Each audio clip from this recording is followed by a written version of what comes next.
I've been with my husband for 9 years and I entered the relationship with a toddler son, now a tween. Up until last summer, we were very involved with my husband's family, but that changed after my husband's brother-in-law slapped my son across the face and the entire family defended my brother-in-law. So what happened was my son was standing at the sink getting water, and when he turned around, he slammed into brother-in-law, who was standing directly behind him. Brother-in-law had just had surgery on his back a few weeks prior, so my son, running into him, tweaked his back and he immediately struck my son in the face as an impulse reaction and made no effort to apologize. He doubled down and told my son to watch what he was doing next time and joked that he was lucky it wasn't worse. I wanted to punch you, so you're lucky it was just a slap. My son was not only hurt by the smack but also extremely embarrassed and went out to the car to cry. I lost my crap entirely and so did my husband. I was pregnant during this time and I told my husband at this point that his whole family was dead to me and they were not meeting our baby. At that time he agreed with me. We had our baby a couple of months ago and I've stood my ground. His family is not meeting our baby. His entire family sided with brother-in-law smacking my son across the face, and they have no business being around my son or my newborn. They can all get screwed. They've reached out several times expecting us to apologize for causing a scene and have told us to get over brother-in-law smacking my son, and again, no apologies have been made. But my husband's been acting super weird for about 2 weeks. He was barely speaking to me, barely texting me when he's at work like he usually does, etc. I finally asked him what was wrong and he got angry and said somewhat defensively, "You've written off my entire family, but I'm expected to smile and play nice to your family. We've literally seen my family once since having the baby." I reminded him of our agreement and now he's backpedaling, saying, "You made that decision, not me." After turning the whole thing on me and making it out like I was wrong and repeatedly saying he didn't care how I felt about it because right now it's about how he feels, he said that I'm making him depressed. At which point I said I didn't give a crap if it was making him depressed and his family wasn't meeting the baby. He says I'm an idiot for disregarding his valid feelings.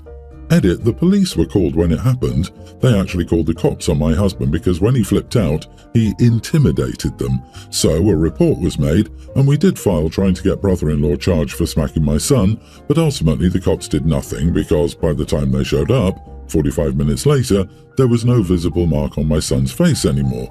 So brother-in-law slapped a child over an accident, threatened further violence, but then cried and called the cop when an adult yelled at him. What a gutless coward. Not the idiot. But I have a feeling there's a feeling of brother-in-law slapped your son and not husband's son. Don't let this family near either of your children. Also, I wonder if brother-in-law is married to the golden child, given that they called the cops on OB's husband. You have a husband problem. No apologies, no meeting the baby. But don't be surprised if your husband sends his family pics of the baby. He's already caving. You can stop your older child from seeing any of them, but your husband will take the baby over, especially if you divorce, and the next time an incident happens, and it will, take pictures immediately. He is already sharing pics and details of the baby. He has no intention of being no contact. I'm so sorry, but you have a very hard decision to make. He doesn't seem to be strong enough to maintain no contact or push back on his abusive and disgusting family. Your husband is also a freaking man baby, pouting for 2 weeks. Man the heck up, dude. He needs a backbone and a clue.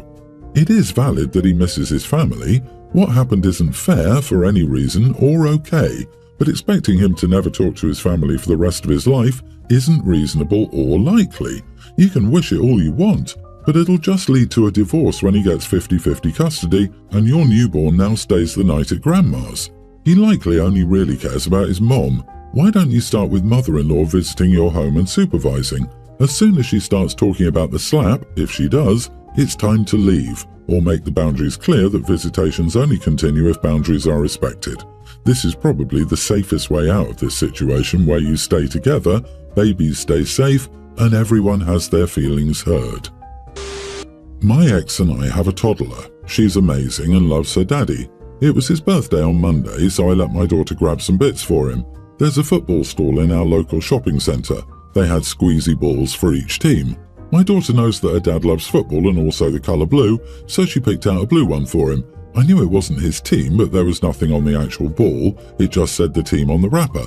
She bought it, we left, and everything got wrapped up. We were with him when he opened them. His face fell and he dropped the ball like it burned him when he opened it. His mom gave him the evil eyes, so he did the clearly fake "thank you," then our daughter was disinterested. He was off with me the whole day and last night called me a witch for doing that to him. I asked what he meant. He said I knew he hated that team. I didn't. I used to ignore his football rants, and that he thinks it's crappy that I used our daughter as an excuse to upset him. I explained that she picked it out, and he claimed I should have corrected her because he hated the gift. I called him a child. His mom has since texted me apologizing, but in an "even though it's your fault" way. She's usually on my side, so now I'm half thinking it's my fault somehow. I didn't know he didn't support that team, and my daughter could have been corrected easily, so I probably should have done it anyway. So, am I the idiot? Not the idiot. Your toddler just wanted a football in a colour that she knew Daddy liked. Daddy has anger management problems if he can't grin and bear it for a toddler. Your toddler is more mature than Daddy. You are the idiot. As much as I think it's pathetic to care about whether a ball that is a present from your daughter represents the team you like or not, I think this is really about you knowingly letting your daughter choose that ball. I don't believe for a second that you didn't realise how this would play out, with him realising this was your dig at him as you knew his team and how rabid a supporter he is. You knew it would get under his skin. You risked ruining the moment that was your innocent daughter wanting to make her father happy. And that was wrong even just because it could have gone far worse and ended up with your daughter being really upset thinking that her father was rejecting her. You used her to dig at your ex. I hope you grow from this. It was immature and you will probably realise it when you get older. I'm mostly a stay-at-home mom of 2 kids, an infant and a toddler. I work 2 days a week at most, usually only 1. Most of the time I'm home with them. My husband is a blue-collar worker in construction. He works long days, his job is pretty physical, and he works really hard. He gets up at 5 a.m. and gets home by 6:30. My days are usually around the same, give or take an extra hour in the morning. Every single day my husband gets home, he wants to go to the bathroom and take a shower the second he gets in the driveway. This would be one thing if he was quick, but he takes at least 25 minutes on the toilet and 25-minute showers, and I cannot start dinner with the kids hanging off my legs. They just scream and cry every single time. I've started to ask him to wait until they go to bed, given I really only have a 2-hour window to get dinner ready, eat, clean up the dishes, clean up their chairs, get them ready for bed, get them baths, etc. He complied at first, but now he's telling me it's unfair to ask him to sit in dirty clothes and be a sweaty mess for 2 hours until they get to bed. I understand it's uncomfortable, but, I've just been alone with the kids for 13 hours straight. Every day I have stuff I still need to get done too. My kids are in their tantrum phase as well, which has been hard. He got snippy with me today and said I was being incredibly selfish when I asked him to wait. I said I felt he was being selfish by running to the bathroom for almost an hour every time he got home when he knew I had stuff to get done too. So, am I the idiot here, or is he? He does need decompression time, just like you'd be feeling overstimulated and touched out from the kids. He's going to have a whole range of stuff to work through after work mentally. Additionally, showering and changing is a blessed relief after working in construction. The dirt, grime and sweat are just one more thing adding to sensory overload at this point. You are the idiot. Your husband has the right to clean himself and dress when he wants. Getting dinner cooked and children fed will take more than 30 minutes every day.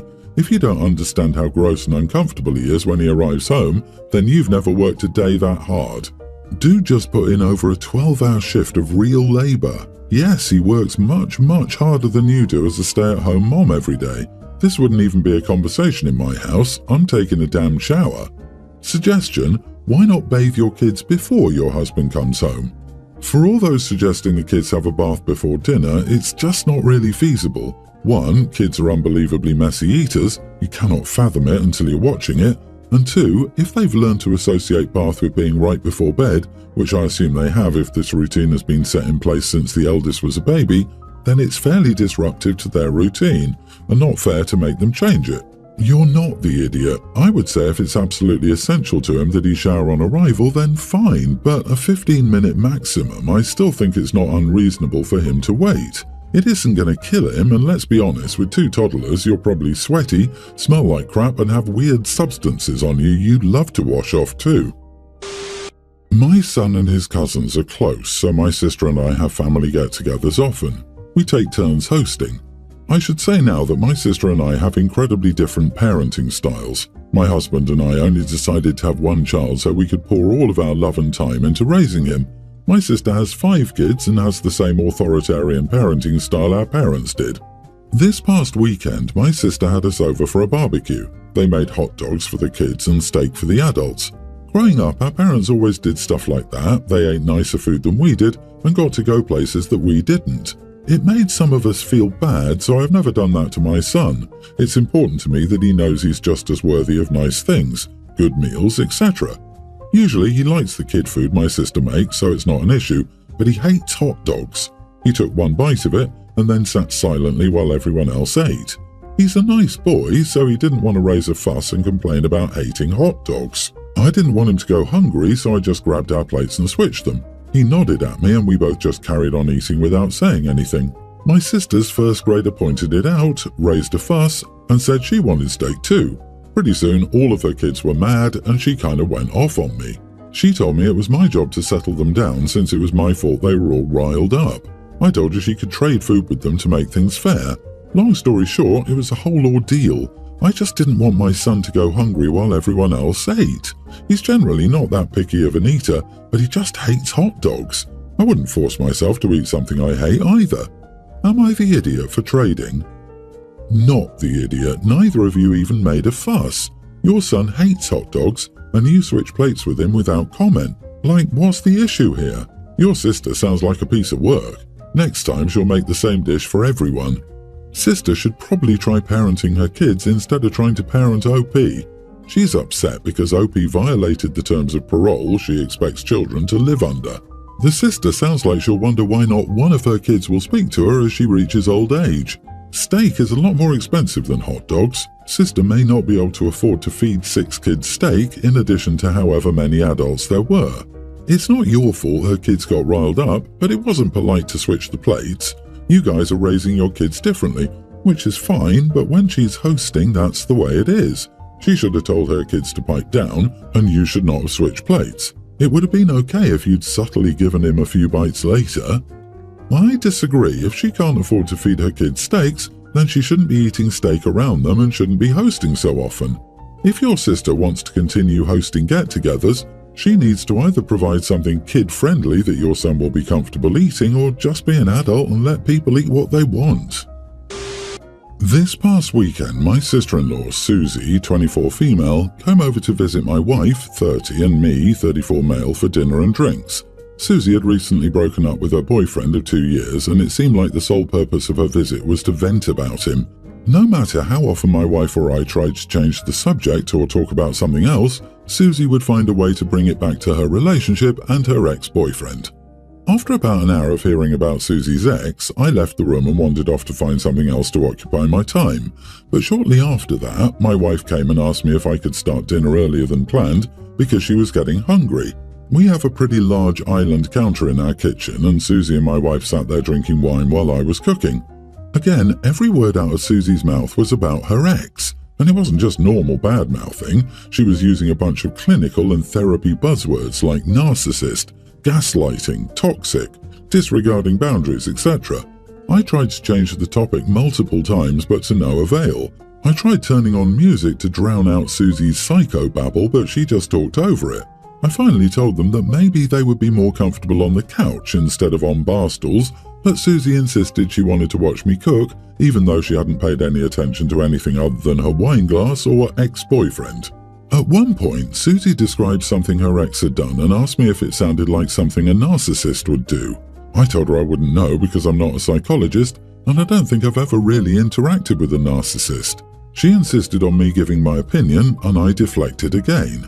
After she insisted a third time, I asked her in a very sharp tone, "Do you have a degree in psychology, Susie? Are you a therapist? Or are you just regurgitating terms you heard on TikTok? Just call your ex an idiot and move on, or get out of my kitchen, my God." My wife immediately scolded me, and Susie just sat there for a second before calling me an idiot and walking away, followed quickly by my wife. I had to finish cooking so I couldn't go after them, Eventually, my wife returned and told me that Susie had gotten an Uber home because she no longer felt welcome for dinner because of what I did. I told her that I'd politely tried to redirect the conversation multiple times and even gently asked them both to leave the room so I could cook, but Susie insisted on goading me about my opinion on something that I care zero about. My wife told me I should have just humoured Susie because she was going through a breakup and needed a safe place to vent. I told her that there's a line between venting and just spewing therapy buzzwords, and Susie was definitely way to one side of the line. I told her I tried to remove myself from the conversation multiple times, but Susie kept insisting. My wife told me I should have just humoured her. Forget that. If your wife wants to take on that role of confidant and lend an ear, fine, but she can't force you to also listen to Susie vent for hours on end. That's not a reasonable ask. Your wife needs to learn to read the room and not rope you into things you don't want to be a part of. I'm going with not the idiot, not your circus, not your monkeys. I disagree, you are the idiot. A family member is going through an emotional time and looking to vent, and you swear at her, insult her, and make her feel unwelcome. You're in your 30s, you should know how to be patient and act like an adult. I care zero about what she was talking about. What, so you get a free pass to be a jerk? She's your guest. You and your wife invited her. Sometimes guests are boring or annoying or not entertaining you. Fine, you stay polite until they leave and then don't invite them back. It's clear from your story you just don't like her, and you use that as an excuse to be rude. Update. So my wife and I just had another conversation about this. Susie called her last night and had another breakdown about the breakup, but she revealed a few details that she hadn't shared with my wife previously. Apparently, Susie's ex found her finster. I'll admit I don't know what that is, and broke up with her after reading the messages she was getting and sending from other guys. My wife said she laid into Susie pretty hard for lying to us by leaving out a pretty big bit of information. My wife ended up apologizing to me for how Susie acted, and I apologized to my wife for my reaction as well. Needless to say, I don't think Susie will be coming over for dinner again anytime soon.